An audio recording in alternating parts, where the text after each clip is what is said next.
أنا في حرب شرسة ضد الناس هذو.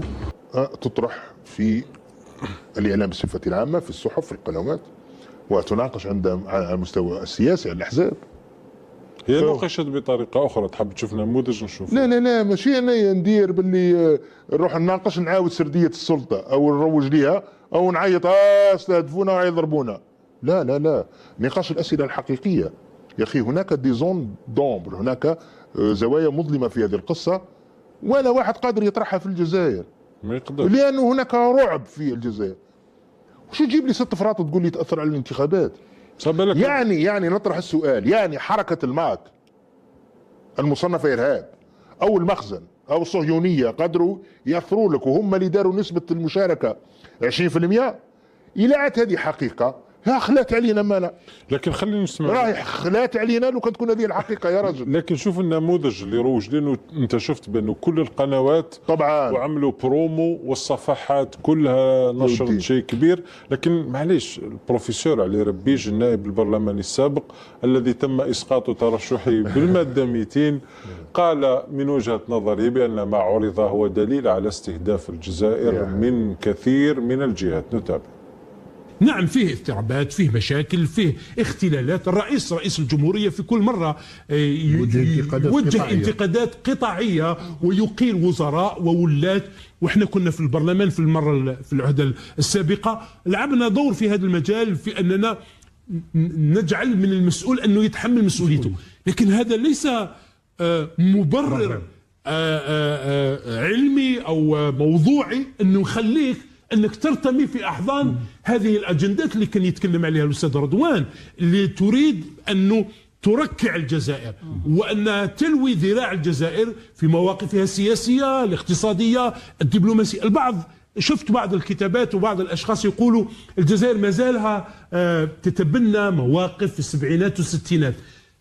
ما هي المواقف التي الآن نتمسك بها؟ القضية الصحراوية والقضية الفلسطينية والقضيتان العادلتان لحقوق الشعوب في تقرير مصيرها. مطلوب منا عند هؤلاء أننا نتخلى عنهم حتى يقال على الجزائر أنها تواكب هذه الموضة التي هي موضة التطبيع مع الكيان الصهيوني. في هذه النقطة، هل اليوم الجزائر تدفع جزء من مواقفها الثابتة؟ مش تدفع فاتورة تدفع فاتورة مواقفها الثابتة تجاه هذه القضايا العادلة. أنا قلتها معك في أكثر من مرة. ضغط كبير على الجزائر، ضغط. هي امور كبيره سي سليم، انت تبسط لنا في الكذا، راهو ضغط عظيم.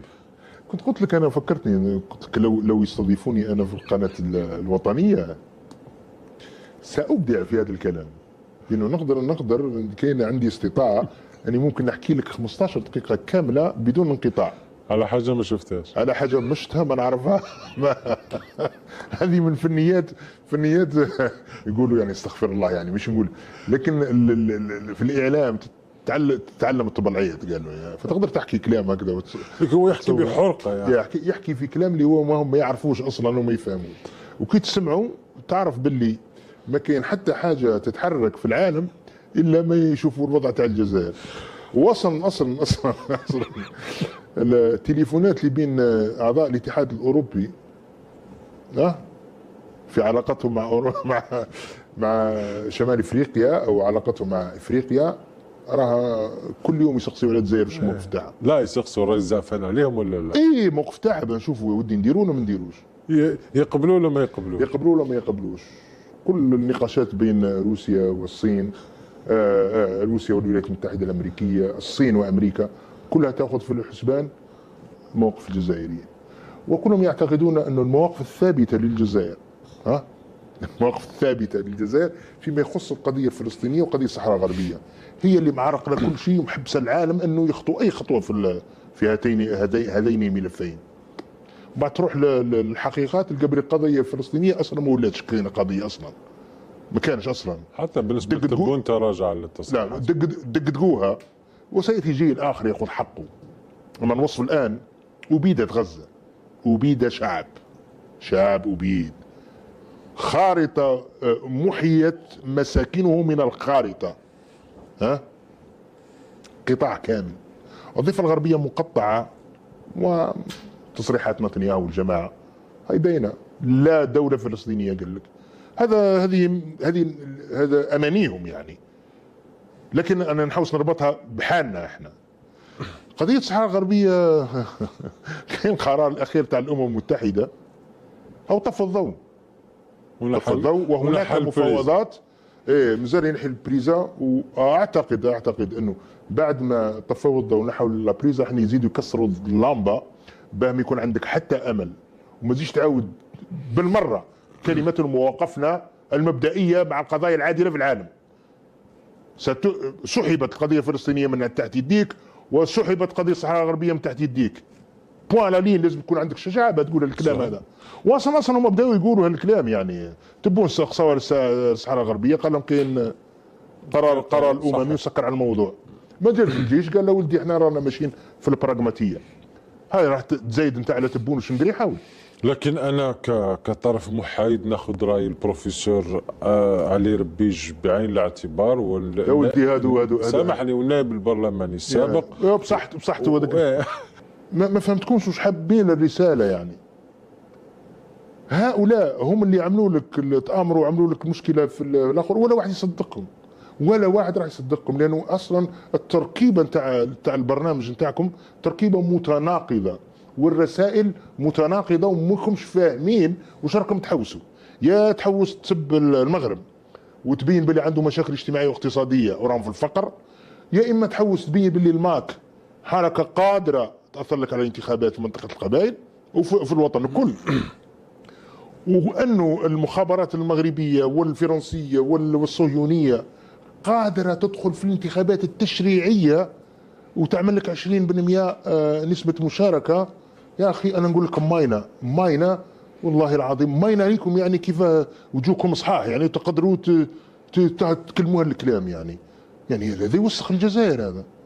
اذا ماناش فاهمين. والعيب ايضا انه قلت لك انه الطبقه السياسيه خلاص راحت فيها، مع الناس طبقه سياسيه، والصحافه والاعلام يا اخي ولا واحد قال كلمه كلهم يردوا. بالعكس يصفونها بالمؤامره الكبيره والمؤامره ويضل يبكي ورينا مؤامره اسكت علينا. هذوما الامورات الكبار اللي ما نعرفوهمش اللي يعرفوهم الفوق. اسمع ويجيو يهضروا واحد المعلقين هكذا بروفيسورات ودكاتره ويوحي لك بني الجزائريه محور الكون. يقول احشم على روحك، احشم على روحك، بلادنا ونعرفوها وقلنا بلادنا ونعتزوا بها، بلاد الشهداء وبلاد الامكانيات الضخمه وبلاد البوتنسيال اللي كاين وبلاد اللي لازم تكون هي قوه وقاطره في المنطقه. لكن الله غالب، هذا النظام راح يرجعها لتالي، كل سنه نرجعوا لتالي في الحريات، في الاقتصاد، في الوضع الاجتماعي هكذا، وفي الوضع السياسي، الوضع الديمقراطيه. نحن في قائمه الدول مع الاسف الشديد. للاسف، لكن في النهايه هم روجوا لما ارادوا، ولكن في المواطن هو يفهم الرساله. سليم، من الاحداث خلال الاسبوع اللي نعرجوا عليها بسرعه ايضا وهي قضيه توقيف شبكات المخدرات. اعطوني مباشره الفيديو التاسع وين فيه ربط اعلامي في التلفزيون الرسمي بين تصريحات الرئيس تبون وبين النتائج المحققه على ارض الواقع بخصوص توقيف جماعات المخدرات والمهلوسات. الحرب على عصابات الأحياء وشبكات الجريمة المنظمة متواصلة. إذن هذا جزء مما عرض سليم. 10 ملايين قرص من بريغابالين، 3 كيلوغرام أعتقد، لا 33 كيلوغرام 33 كيلوغرام كوكايين. يعني عملية كبيرة الصراحة، عملية كبيرة بالفعل. لكن هناك أسئلة تطرح. نعم. أولا ملاحظات قضية 10 مليون قرص من هذا المهلوس الخطير أيضا اللي هو قاعد يفتك بالشعب الجزائري، بالشباب الجزائري. الإحصائيات الرسمية في 2019 الآن كي تجمعوا راه ملايين حكموها، مش 10. هاد 10 ملايين هذه في عامين. يعني الظاهرة خطيرة جدا. قضية الكوكايين وكنا تحدثنا عليها في الحلقة السابقة، حكموا مرة 111 هذا في سنة 2026، حكموا 76 كيلو، 111 كيلو، حكموا 49 كيلو، ومرة واحدة أخرى 49 كيلو، هذه في السنة 2026. ما بالك بالإحصائيات الرسمية لكلها اللي غادي نجيبوها في الحلقه القادمه، نجيبوا الاحصائيات الرسميه نتاعهم، وراح تشوف الحجم الهائل من الكوكايين والمخدرات والكيف المعالج اللي تدخل للجزائر. لماذا في التقرير يقولون بتوجيهات ولا رئيس الجمهوريه؟ يعني جابوا مقطع تصريح من يعني ما دخل التصريح هذا في عمليه الشرطه، توجيهات الرئيس. ما هو كارثه؟ حتقول لي كارثه يعني كيف؟ يعني ظاهره موجوده ونستنى غرفه الرئيس يحكي، ولا تربط. فكروني كما قلت لك في مناطق الظل تشفى. صحيح. كان هناك فقر في كثير من الولايات والمناطق، والولاة يعرفوا ذلك والوزراء يعرفوا، ولا واحد يتحرك. غير قال الرئيس مناطق الظل هراو وذنينا وعينينا بمصطلح مناطق الظل، والولاة يجري ومناطق الظل ومن بعد رقدوا، ما عرفنا لا الظل لا المناطق بقاو، لا الظل راهو موجود ولا مش موجود. عصابة الأحياء نعم. كانت الامور لاباس والناس تقتل في بعضها تو بيان، كاين غير المواطن اللي يشكي. هدر الرئيس، هو هدر الرئيس يا خويا سبحان الله. هي ولات الرفده الاسطوريه يوميا، الرفده الاسطوريه. ماذا يعني ذلك؟ هل غريب. لإعطاء المصداقيه للرئيس، او انه اثبات بانه نحن دوله سلطويه كل شيء مربوط برئيس وبالمجموعه نتاعو؟ تخيل انه عصابة الأحياء موجودة في ولاية سطيف أو في ولاية وهران والعام كله يتلعب، الوالي يعرف والمصالح الاستخبارات يعرفوا، هكذا الصورة يحبوا يعطيوها لنا. فقط وقال الرئيس نحن في حرب على عصابات الأحياء، تنشط كل الأجهزة. 15 يوم جابوهم الكل. هذا يطرح إشكال في العمل المؤسساتي حتى الأجهزة الأمنية طبعا، لانه هنا في بريطانيا او فرنسا وكذا هذا ما يحتاجوش حتى اوامر لا من ماكرون ولا من عمل يومي من عند السياسي اللي هو في المنطقه، يعني والي او انيلو تاع ريجيون ولا. لكن احنا لانه راني قلت لك لو كنا في دوله ديمقراطيه ما تسمعش الكلام، لكننا في دوله التسلطيه واللي تشبه الدوله الشموليه وين كله ينسب الى الزعيم. لكن في نسبه للزعيم سي سليم كاين محاذير. انت في النهايه مليح انه يوقفوا هذو جماعه المخدرات، مليح الوتيره تمشي، لكن لما تربطها انت بتصريح الرئيس لا احنا راك في حاله عبثيه. لا، ومن بعد تزيد لها بعض التصريحات في الايام اللي جات حول النقاشات داخل السوشيال مواقع التواصل الاجتماعي، واسجن هذا ودير هذا. فهو كانك انت الان تصدر صورة الكل الأمني في كل المجالات بتوجيهات من الرئيس، وبالتالي راك تقول لنا جماعة اللي يتحرك راهو في مرمى المؤسسات الأمنية يعني. اي طبعا. شوف، هناك دائما عند الدكتاتور حتى وإن كانت ظاهرة موجودة إلا ويستغلها ليتحكم. لا، الدكتاتور يسعى دائما، كالدكتور مش شخصه يعني منظومة تسعى دائما للسيطرة على المجتمع، التحكم في المجتمع، زرع الفتنة بين المجتمع من أدوات التحكم أيضا. فإذا كانت ظاهرة حتى وكانت حقيقية، يعني عملية حقيقية، يجب أن تستعمل وتنسب إليه وتنسب إلى أنه لو ذهب راح ياكلكم العصابات وتاكلكم برقابالين. هذه هي. هناك محاولة لإظهار بأنه رجل قوي.